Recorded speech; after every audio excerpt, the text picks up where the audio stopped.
and welcome to another chapter of reading. Do you like my hair? I know it is different, but I honestly love it, and I'm calling it going a la Olivia Benson. And if you are amongst the few who are tragically uninformed of who Olivia Benson is, how are you still alive at this point? Because honestly, I love SVU. I know we're here for Potter, and we'll get to it later, but let me go on about SVU, please.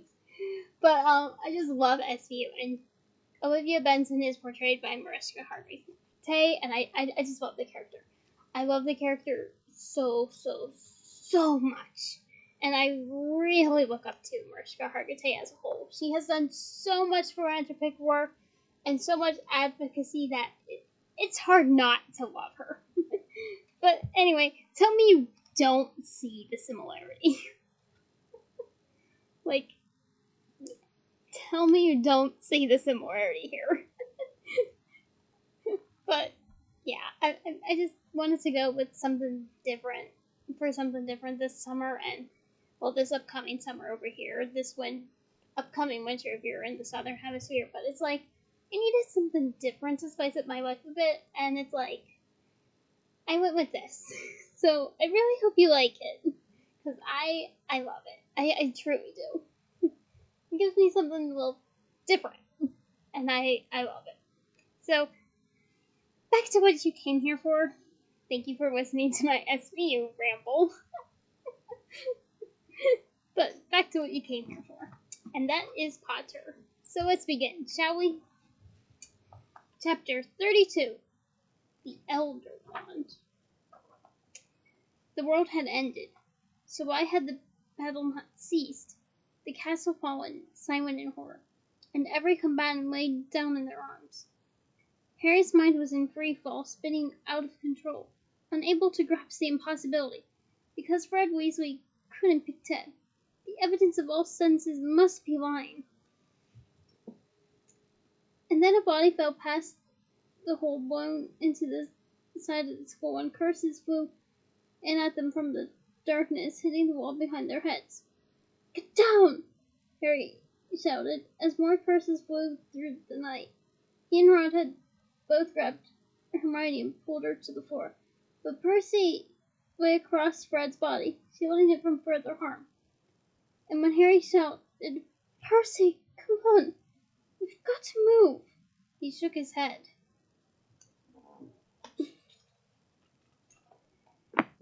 "Percy!" Harry saw tear tracks streaking the ground, coating Ron's face as he seized his elder brother's shoulder and pulled. But Percy wouldn't budge. "Percy, you can't do anything for him." "I'm going to!" Hermione screamed, and Harry, turning, didn't need to ask why. A monstrous spider in the size of a small car was trying to climb through the huge hole in the wall. One of Aragog's descendants had joined the fight. Ron and Harry shouted together. Their spells collided, and the monster was blown backward, its legs jerking horribly, and vanished into the darkness. "It brought friends!" Harry called to the others, glancing over the edge of the castle through the hole in the wall where the curses had blasted. More giant spiders were climbing the side of the building, liberated from the forbidden forest into which the Death Eaters must have penetrated. Harry fired stunning spells down upon them, knocking the lead monster into its fellows so that they rolled back down the building and out of sight. More curses then came soaring over Harry's head. So fell he felt the force of them blow his hair. "Let's move! Now!" Pushing Hermione ahead of him with Ron, Harry stooped to seize Fred's body under the armpits. Percy, realizing what Harry was trying to do, stopped clinging to the body and helped. Together, they were crouching low to avoid the curses flying at them from the grounds, hauling Fred out of the way. "Here," said Harry, and they placed him in a niche where a suit of armor had stood earlier. He couldn't bear to look at bread a second longer than he had to, and after making sure that the body was well hidden, he took after Ron and Hermione. Malfoy and Goyle had vanished, but at the end of the corridor, which was now full of dust and fallen masonry, glass one gone from the windows, and glass long gone from the windows, he saw many people running backward and forward, whether friends or foes he couldn't tell. Then Percy let out a bull-like roar, "Rookwood!" and sprinted off in the direction of a tall man who was pursuing a couple of students. "Harry, in here!" Hermione screamed. She pulled Ron behind a tapestry. They seemed to be wrestling together, and for one mad second, Harry thought they were embracing again. Then he saw that Hermione was trying to restrain Ron, to stop him running after Percy. "Listen to me! Listen, Ron! I want to help. I want to kill Death Eaters." His face was contorted, smeared with dust and smoke, as he was shaking with rage and grief. I mean, I don't blame him one bit, honestly. I really don't.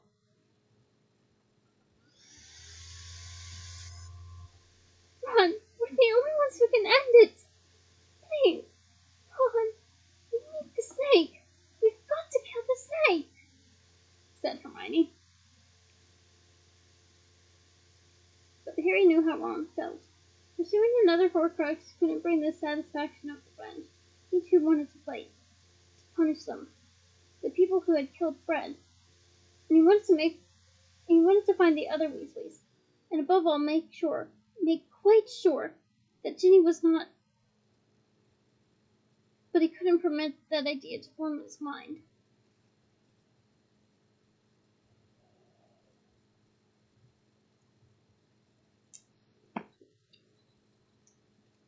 "We will fight," Hermione said. "We'll have to reach the snake. But let's not lose sight of what we're supposed to be doing. We're the only ones who can end it now."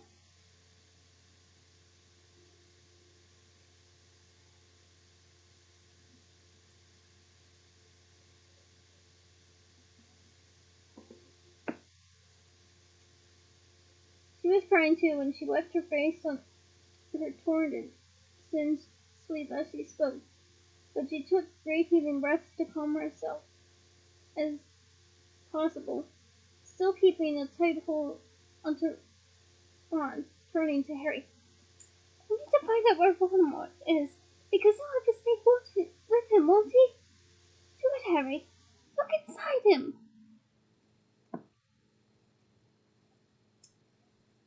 Why was it so easy? Because his scar had been burning for hours, yearning to show him Voldemort's thoughts. He closed his eyes on her command, and at once the screams and the bangs and all the discordant sounds of the battle were drowned until they became distant, as though he stood far, far away from them. He was standing in the middle of a desolate but strangely familiar room, with peeling paper on the walls and all the windows boarded except for one. The sounds of the assault on the castle were muffled and distant. The single unblocked window revealed distant bursts of light where the castle stood, but inside the room it was dark except for a solitary oil lamp.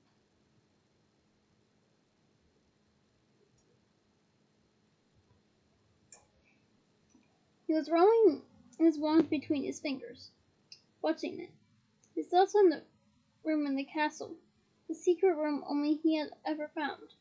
The room, like the chamber, that you had to be clever and cunning and inquisitive to discover.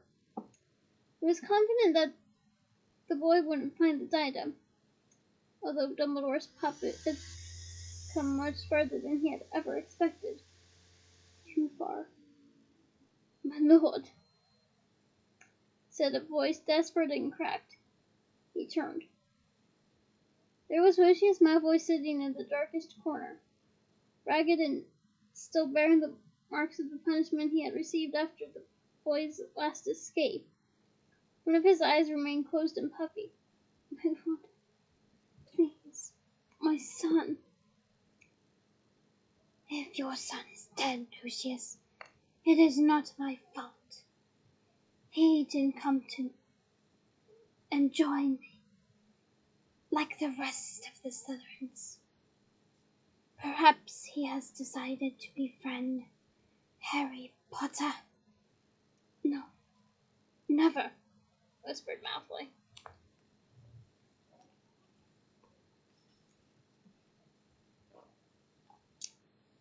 You must hope not.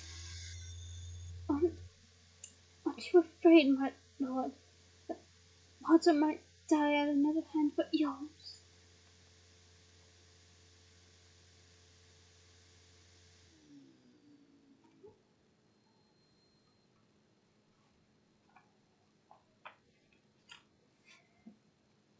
Asked Malfoy, his voice shaking. Wouldn't it be, forgive me, more prudent to call off this battle, enter the castle and seek him yourself? Do not pretend, Lucius. You wish the battle to cease so that you can discover what has happened to your son. And I do not need to seek Potter. Before the night is out, Potter will have to come find me. Voldemort dropped his gaze once more to the wand in his fingers. It troubled him, and those things that troubled Lord Voldemort needed to be rearranged. Go and fetch Snape. Snape, my lord. Snape. Now. I need him. There is a service I require from him. Go.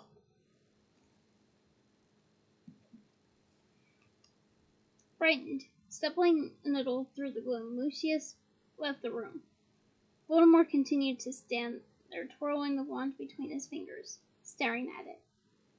It is the only way, Nagini, he whispered, and he looked around. There was the great thick snake, now suspended in midair, twisting gracefully within the enchanted, protected space he had made for her. A starry, transparent sphere somewhere between glittering cage and tank. With the gaps, Harry pulled back and opened his eyes. At the same moment, his ears were assaulted with the screeches, cries, smashes, and bangs of battle. Ooh. Oh. Yeah, that would not be kind to me. That would be a sensory nightmare. Like, oof.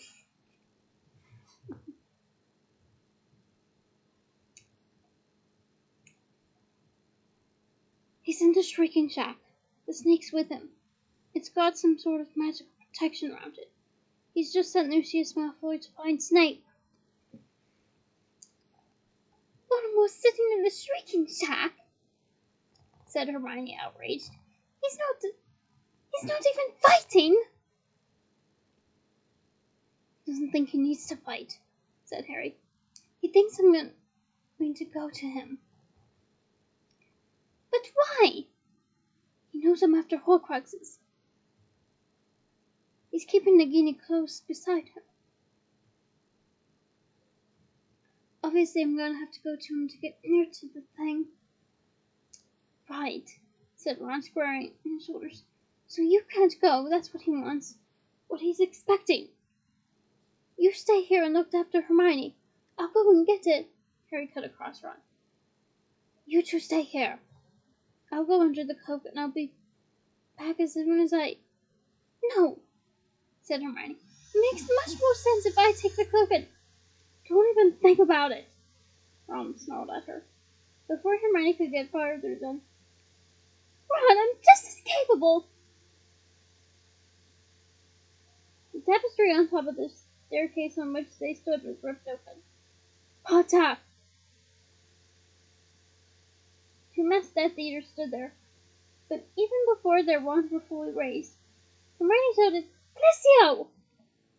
The stairs beneath their feet wound into a chute, leaving her, Harry, and Ron hurtling down it, unable to control their speed, but so fast that the Death Eater's stunning spells flew far over their heads.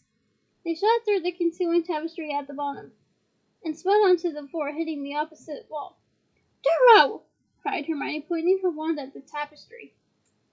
And there were two loud, sickening crunches as the tapestry turned into stone, and the Death Eaters pursuing them crumpled against it. "Get back!" shouted Ron, and Harry, and Hermione found themselves against a door of galloping dust thundering past, shepherded by a sprinting Professor McGonagall. She appeared not to notice them. Her hair had come down and there was a gash on her cheek.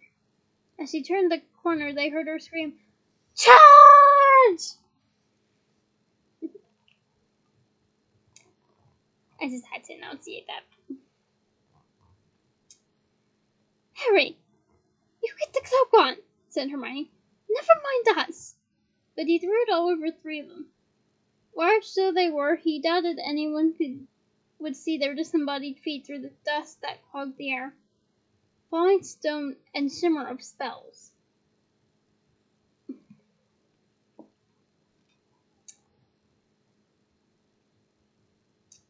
They ran down the next staircase and found themselves in a corridor full of doors. The portraits on either side of the fighters were crammed with figures screaming advice and encouragement, while Death Eaters, both masked and unmasked, told students and teachers. I can imagine Sir Cadogan going, "Fight back, you cowards! Boom, boom, boom!" with his sword. But what about you guys? Moving on. Dean had won himself a wand, for he was face to face with Dolohov, and Parvati was with Travers. Harry, Ron, and Hermione raised their wands at once, ready to strike, but the doors were weaving and darting around so much that there was a strong likelihood of hurting one of their own if they cast curses. Even as they stood braced, looking for the opportunity to act, there came a great whee! And looking up, Harry saw Peeps zooming over them, dropping Snargle pods down onto Death Eaters, whose heads were suddenly engulfed with wriggling green tubers like fat worms. Ugh! Glad I'm not on the receiving end of one. Ah! A fistful of tubers had the cloak over Ron's head. The slimy green roots were suspended improbably in mid-air as Ron tried to shake them loose.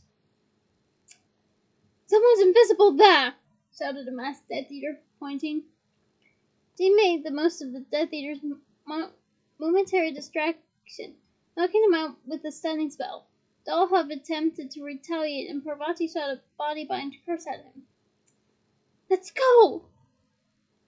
Harry yelled, and he, Ron, and Hermione gathered the cloak tightly around themselves and pelted heads down through the midst of the fighters, slipping a little in pools of Snargle juice toward the top of the marble staircase into the entrance hall. "I'm Draco Malfoy! I'm Draco! I'm on your side!" Draco was on the upper landing, pleading with another masked Death Eater. Harry stunned the Death Eater as they passed. Malfoy looked around, beaming, for his savior, and Ron punched him from under the cloak. Malfoy fell backward on top of the Death Eater, his mouth bleeding, utterly bemused. "And that's the second time we've saved your life tonight, you two-faced bastard!" Ron yelled. There were more doors all over the stairs and in the hall. Death Eaters everywhere Harry looked. Yaxley pushed to the front doors in combat with Flitwick, a masked Death Eater dueling Kingsley right beside them. Students ran in every direction, some carrying or dragging injured friends. Harry directed a stunning spell toward the masked Death Eater, but it missed and nearly hit Neville, who had emerged from nowhere brandishing armfuls of venomous tentacula, which whipped itself happily around the nearest Death Eater and began reeling him in. I would have loved to see that in the film.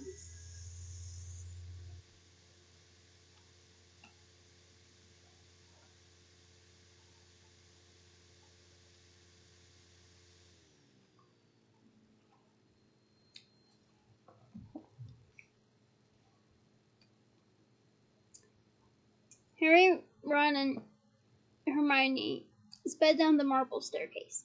Glass shattered to their left, and the Slytherin hourglass that had recorded house points spilled its emeralds everywhere, so that people slipped and staggered as they ran. Two bodies fell from the balcony overhead as they reached the ground, and a grey boar that Harry took as an animal sped four-legged across the hall to sink its teeth into one of the fallen. "No!" shrieked Hermione, and with a deafening blast from her wand, Fenrir Greyback was thrown backward from the feebly stirring body of Lavender Brown. It's nice to know Hermione tried to save her life, despite their conflict. Their conflicts, I guess you could say. That's really noble of you, Hermione. He hit the marble banisters and struggled to return to his feet. Then, with the bright white flash, well, I don't know if this really qualifies as a flash, but there's the bright light. And a crack, a crystal bell fell on top of his head, and he crumpled to the ground and didn't move. "I have more!" shrieked Professor Trelawney from over the banisters. "More for any who want them! Here!" And with a movement like a tennis serve, she heaved another enormous crystal sphere from her bag, waved her wand through the air, and caused the ball to speed across the hall, smashing through a window. At the same moment, the heavy wooden front doors burst open, and more of the gigantic spiders forced their way into the entrance hall. Screams of terror rent the air. The fighters scattered. The Death Eaters and Hogwarts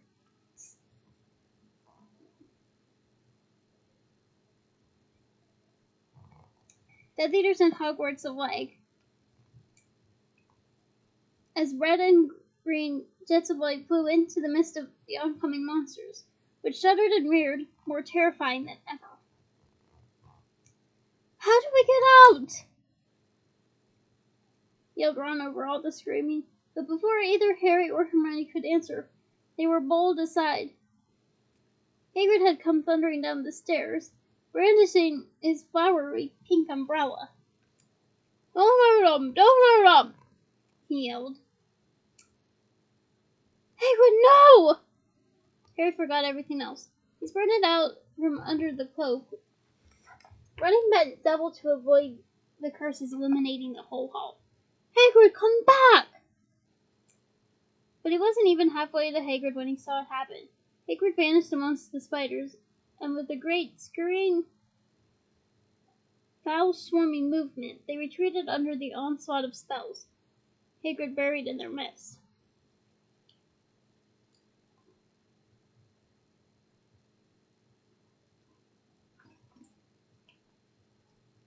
"Hagrid!" Harry heard someone calling his own name. Whether friend or foe, he didn't care. He was running down the front steps into the dark grounds, and the spiders were swarming away with their prey, and he couldn't see anything of Hagrid at all. "Hagrid!" He thought he could make out an enormous arm waving from the midst of the spider swarm, but as he made to chase after them, his way was impeded by a monumental foot, which swung down of the darkness and made the ground on which he stood shudder. He looked up. A giant stood before him, 20 feet high, its head hidden in shadow. Nothing but its tree-like hairy shins illuminated by light from the castle doors. With one brutal fluid movement, it smashed a massive fist through an upper window, and glass rained down upon Harry, forcing him back under the shelter of the doorway. "Oh my!" shrieked Hermione as she and Ron caught up with Harry and gazed upward at the giant, now trying to seize people through the window above.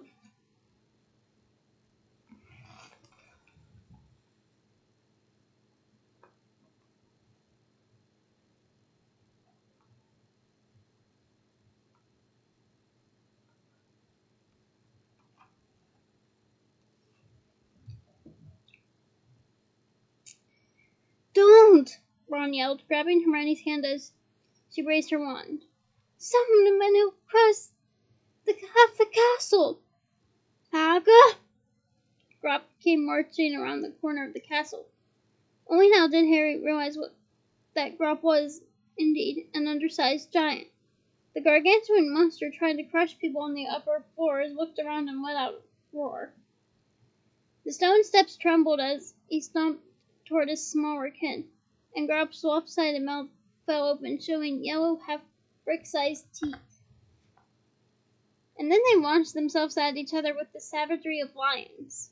I'm wearing a cat shirt today, so that's rather fitting, because the lion's right here. "Run!" Harry roared. The night was full of hideous yells and blows as the giants wrestled. And he seized Hermione's hand, tearing down the steps into the grounds, with Ron bringing up the rear. Harry hadn't lost hope of finding and saving Hagrid. He ran so fast that they were halfway toward the forest before they were brought up short again. The air around them had frozen. Well, you all know I'm a fan of Frozen, because there's my Frozen pillow right here. There's Elsa. There's my Frozen posters. So yeah, you know I'm a huge fan of Frozen.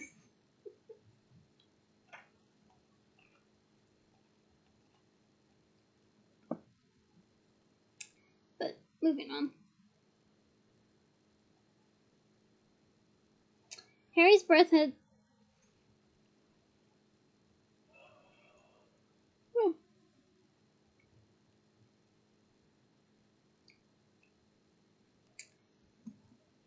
Harry's breath caught and solidified in his chest. Shapes moved out in the darkness, swirling figures of concentrated blackness, moving in a great wave toward the castle, their faces hooded and breath rattling. Ron and Hermione closed in beside him as the sounds of the fighting behind them were suddenly muted, deadened, because a silence only dementors could bring was falling thickly through the night. Fred was gone, and Hagrid was surely dying or already dead.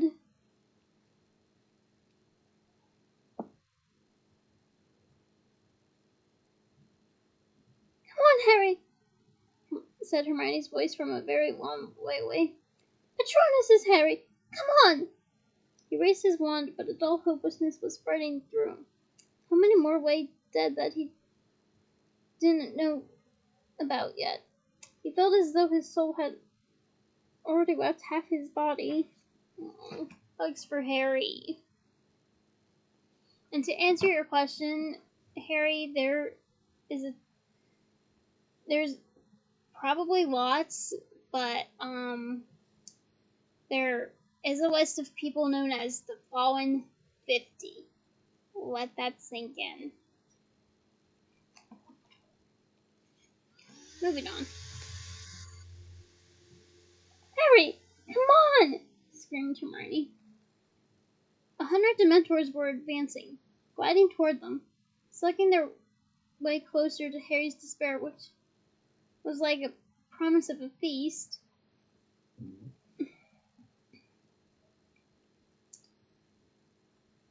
He saw Ron's silver terrier burst into the air, flicker feebly, and expire.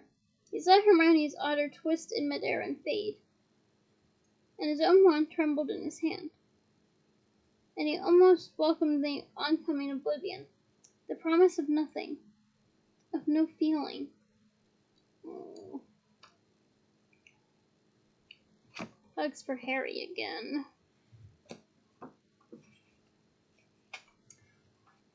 And then his silver hair, a boar, and a fox soared past Harry, Ron, and Hermione's heads.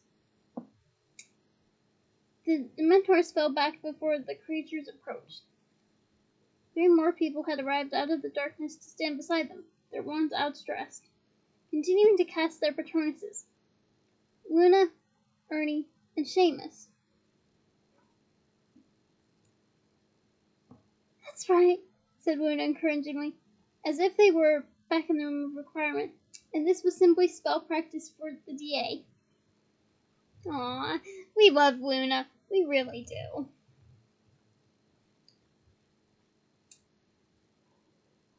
"That's right, Harry. Come on, think of something happy." "Something happy," he said, his voice cracked. "We're all still here," she whispered. "We're still fighting. Come on now." There was a silver spark, then a wavering light.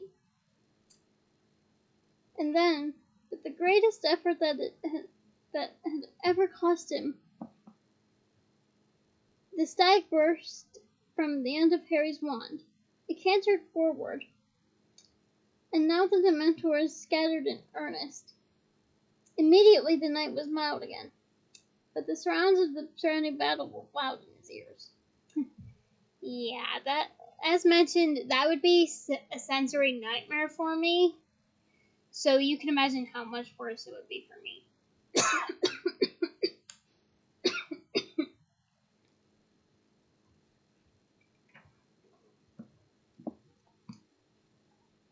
"Can't thank you enough," said Ron shakily, turning to Luna, Ernie, and Seamus. "You're just saved."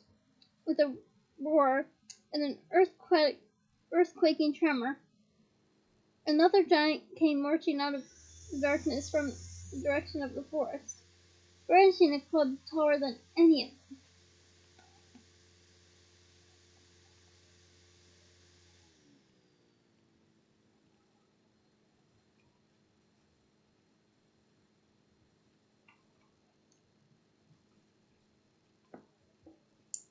"Run!" Harry shouted again, but the others needed no telling. They all scattered, and not a second too soon. For the next moment, the creature's vast foot had fallen exactly where they had been standing. Harry looked around. Ron and Hermione were following him, but the other 3 had vanished back into the battle. "Let's get out of range!" yelled Ron as the giant swung his club again, and its bellows echoed through the night, across the grounds where bursts of red and green light continued to illuminate the darkness.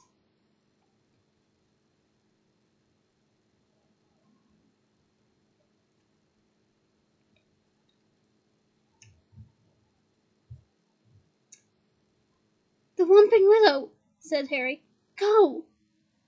Somehow he walled it up, all up in his mind, crammed into a small space into which he couldn't look now. Thoughts of Fred and Hagrid, along with his terror for all the people he loved, scattered in and outside of the castle, must all wait, because they had to run, had to reach the snake in Voldemort, because that was, as Hermione said, the only way to end it. He sprinted, half believing he could outdistance death itself, ignoring the jets of light flying in the darkness all around him, and the sound of the wave crashing like the sea. The creak,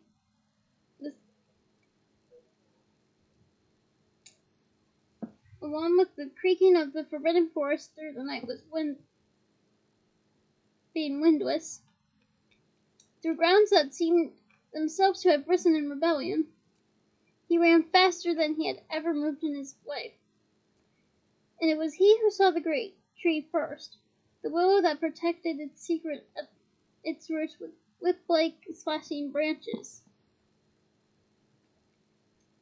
Panting and gasping, Harry slowed down, skirting the willow's swiping branches, peering through the darkness toward its thick trunk, trying to see the single knot in the bark of the old trees that would paralyze it. Ron and Hermione caught up. Hermione so out of breath she couldn't speak. How are we going to contend? Panted Ron. I can see the place. If we just had Crookshanks again. Crookshanks! wheezed Hermione, then stumbled, clutching her chest. Are you a wizard or what? Oh, right. Yeah. I love that callback to, have you gone mad? Are you a witch or not? From Sorcerer's Stone. But yeah, I love that callback. Ron looked around, then directed his wand at a twig on the ground and said, Wingardium Leviosa! The twig flew up from the ground, spun through the air as if caught by a gust of wind, then zoomed directly at the trunk through the willow's ominously swaying branches. It jabbed at a place near the roots, and at once the writhing tree became still. Perfect! panted Hermione. Wait. For one fleeting second, while the crashes and booms of the battle filled the air, Harry hesitated. Voldemort wanted him to do this, wanted him to come. Was he leading Ron and Hermione into a trap?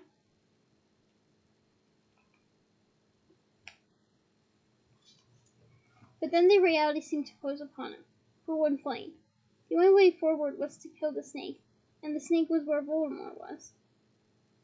Voldemort was at the end of this tunnel. Harry, we're coming, just get in there, said Ron, pushing him forward. Harry wriggled into the earthy passage hidden in the tree's roots. It was a much tighter squeeze than it had been the last time they had entered it. The tunnel was low-ceilinged. They had to double up to move through it nearly 4 years previously. Now there was nothing for it but to crawl. Harry went first, his wand illuminated, expecting at any moment to meet the barriers, but none came. They moved in silence, Harry's gaze fixed upon the swinging beam of the wand held in his fist.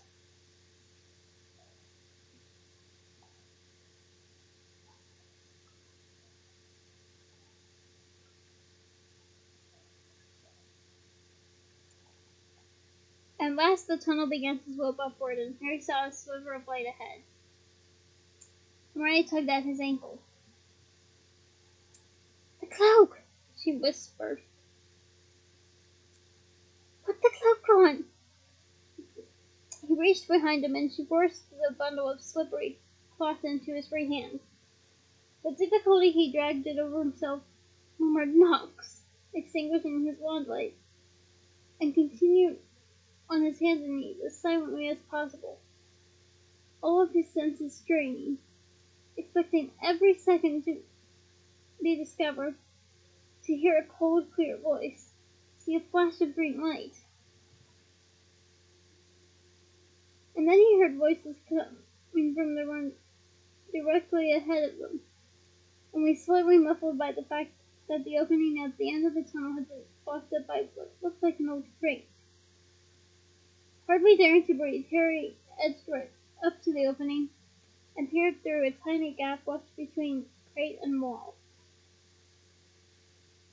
The room beyond was dimly lit, but he could see Nagini, swirling and coiling like a serpent underwater, safe in her enchanted starry sphere, which floated unsupported in midair.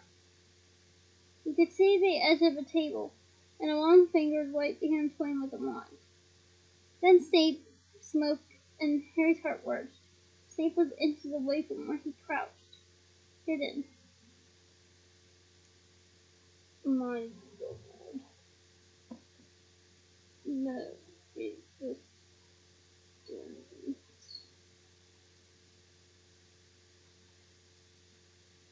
is crumbling, and is doing so without your help, said Voldemort in his high, clear voice. Skilled wizard though you are, Severus, I do not think you will make much difference now. We are almost there. Almost.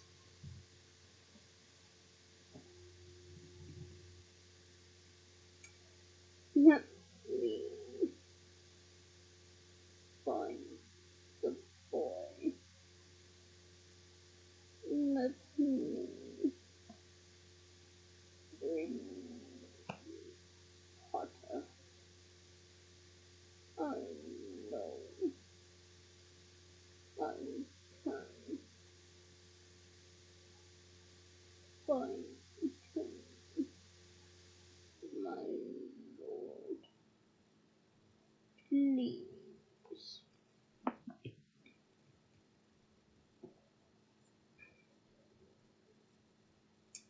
Snape strode past the gap, and Harry drew back a little, keeping his eyes fixed upon Nagini, wondering whether there was any spell that might penetrate the protection surrounding her. But he couldn't think of anything. One failed attempt, and he would give away his position. Voldemort stood up. Harry could see him now. See the red eyes, the fond serpentine face, the power of him gleaming slightly in the semi-darkness. I have a problem, Severus, said Voldemort softly. My lord, said Snape.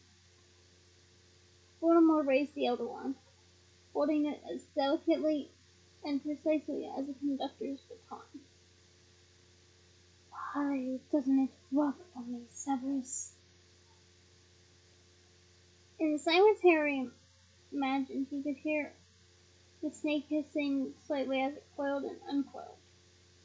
Or was it Voldemort's sibilant sigh lingering in the air? My lord, said Snape blankly. I do not understand.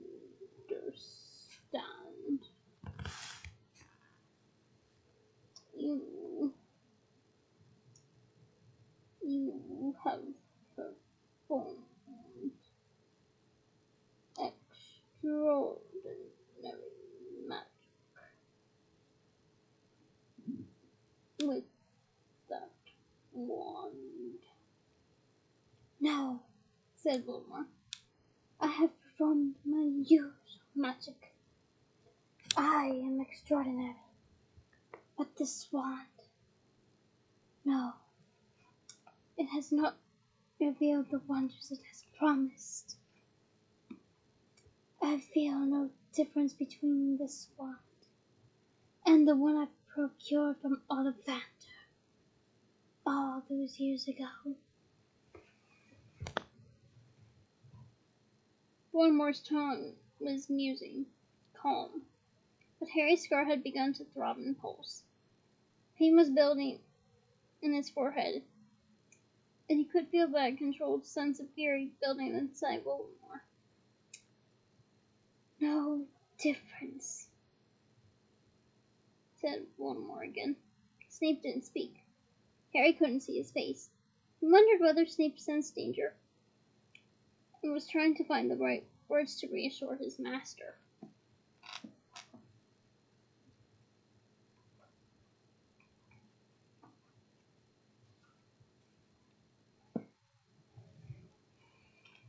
Voldemort started to move around the room.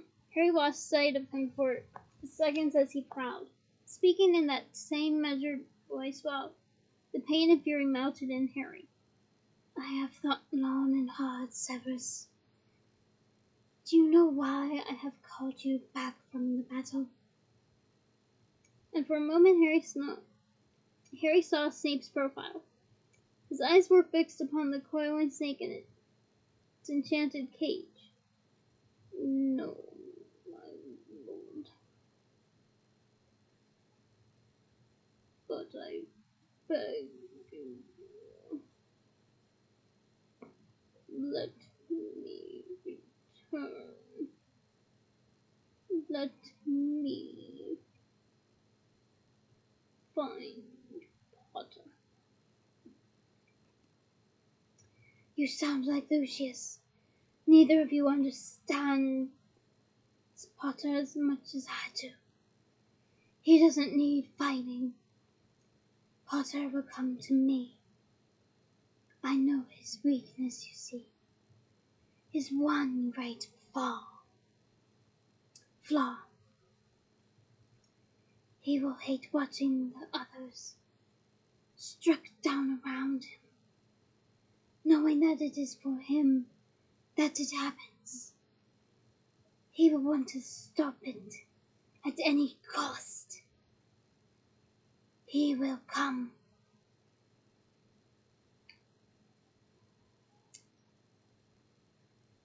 But my lord, he might be killed accidentally by one other than yourself.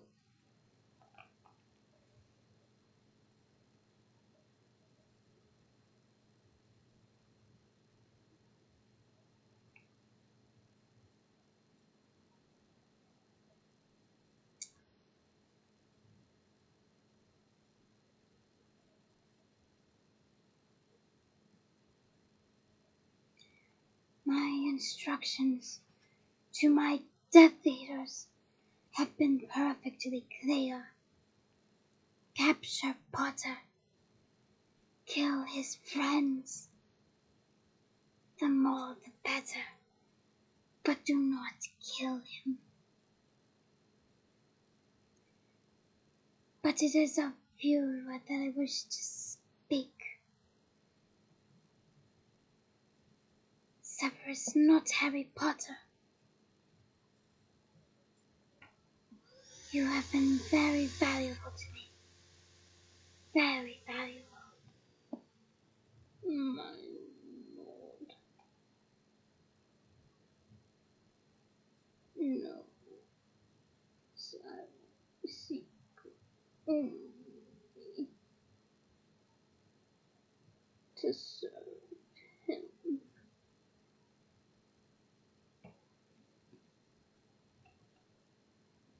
Oh, let me go and find the boy, my lord.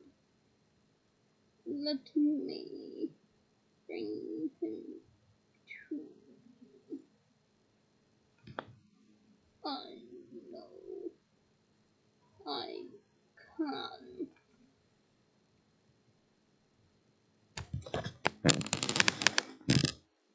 I have told you no, said Voldemort, and Harry caught the glint of red in his eyes as he turned again. The swishing of his cloak was like the slithering of a snake, and he felt Voldemort's impatience in his burning scar. My concern at the moment, Severus, is what will happen when I finally meet the boy. My lord, there can be no question, surely.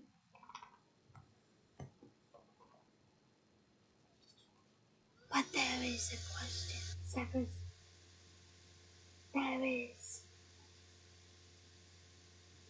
Voldemort halted, and Harry could see him plainly again as he saw the Elder Wand through his white fingers, staring at Snape. Why did both the wands I have used fail when directed at Harry Potter?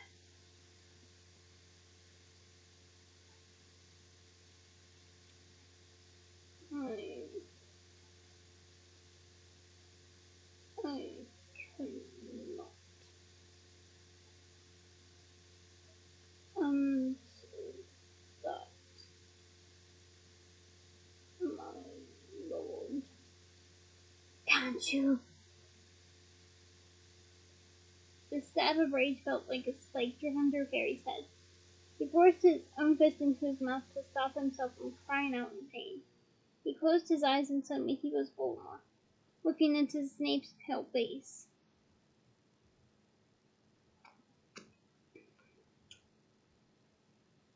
My wand of you did everything of which I asked it, Severus, except to kill Harry Potter. Twice it failed. Ollivander told me under torture of the twin cores, told me to take another's wand. I did so, but Lucius's wand shattered upon meeting Potter's.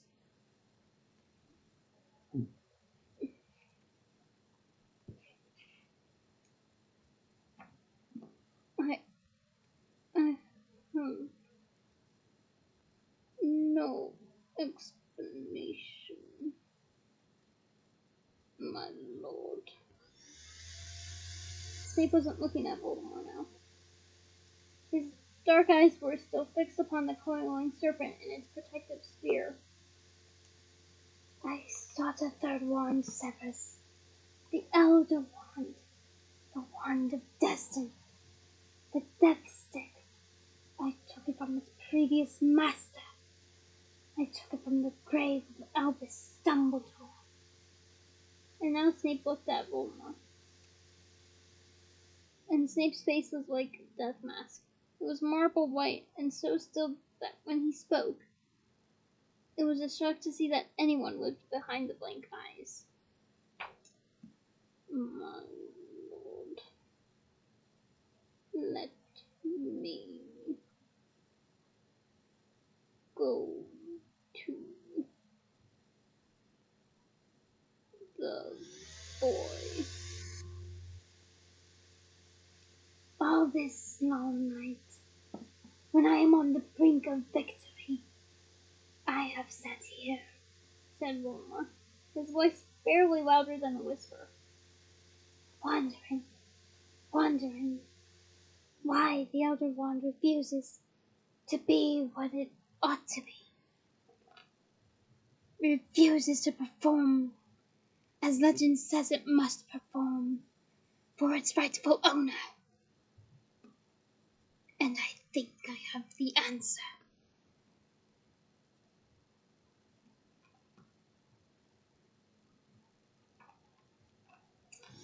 Snape didn't speak. Perhaps you already know it. You are a clever man after all, Severus. You have been a good and faithful servant, and I regret what must happen. My lord. The Elder Wand cannot serve me properly, Severus, because I am not its true master. The Elder Wand belongs to the wizard who killed its last owner. You killed Albus Dumbledore. While you live, Severus, the Elder Wand cannot truly be mine. My lord, Snape protested, raising his wand. It cannot be any other way, said Voldemort. I must master the wand, Severus. Master the wand, and I master Potter at last. And Voldemort swiped the air with the Elder Wand. It did nothing to Snape, for who a split second seemed to think he had been reprieved. But then Voldemort's intention became clear. The snake's cage was rolling through the air, and before Snape could do anything more than yell, it had encased him, head and shoulders, and Voldemort spoke in Parselton. There's my Parselton. But here's the translation. There was a terrible scream. Harry saw Snape's face losing the little color it had left. It blinked as his black eyes widened, as the snake's fangs pierced his neck, as he failed to push the enchanted cage off himself. as his knees gave way and he fell to the floor. I regret it. I regret it, said Voldemort coldly. He turned away. There was no sadness in him, no remorse. It was time to leave this shack and take charge, with a wand that could now do his full bidding. He pointed it at the starry cage holding the snake, which drifted upward off Snape, who fell sideways onto the floor, blood gushing from the wounds in his neck. Voldemort swept from the room without a backward glance, and the great serpent floated after him in its huge protective sphere. Back in the tunnel in his own mind, Harry opened his eyes. He had drawn blood biting down on his knuckles in the effort not to shout out. Now he was looking through the tiny crack between crate and wall, watching a foot in the black boot trembling on the floor. Harry! Breathed Hermione behind him, but he had already lifted and pointed his wand at the crate blocking his view. It lifted an inch into the air and drifted sideways silently. As quietly as he could, he pulled himself up into the room. He didn't know why he was doing it, why he was approaching the dying man. He didn't know what he felt as he saw Snape's white face, and the fingers trying to staunch the bloody wound at his neck. Harry took off the invisibility cloak and looked down upon the man he hated. His whining black eyes found Harry as he tried to speak. Harry bent over him, and Snape seized the front of his robes and pulled him close. A terrible, rasping, gurgling noise issued from Snape's throat. Take it. Take it. Something more than blood was leaking from Snape. Silvery blue, neither gas nor liquid, gushed from his mouth and his ears and his eyes. Harry knew what it was, but didn't know what to do. A flask, conjured from thin air, was thrust into his shaking hands by Hermione. Harry lifted the silvery substance into it with his wand. When the flask was full to the brim, and Snape looked as though there was no blood left in him. His grip on Harry's robe slackened. Look at me, he whispered. The green eyes found the black, but after a second something in the depths of the dark pair seemed to vanish, leaving them fixed, blank, and empty. The hand holding Harry thudded to the floor, and Snape moved no more. And that is the end of this chapter. Join me next week for chapter 33, The Prince's Tale. Until then, bye! Oh, and here's a fun little Potterhead trivia moment while it's still in my mind for this chapter. Snape was 38 years old. Let that sink in. But yeah, join me next week for the next chapter. Until then, bye!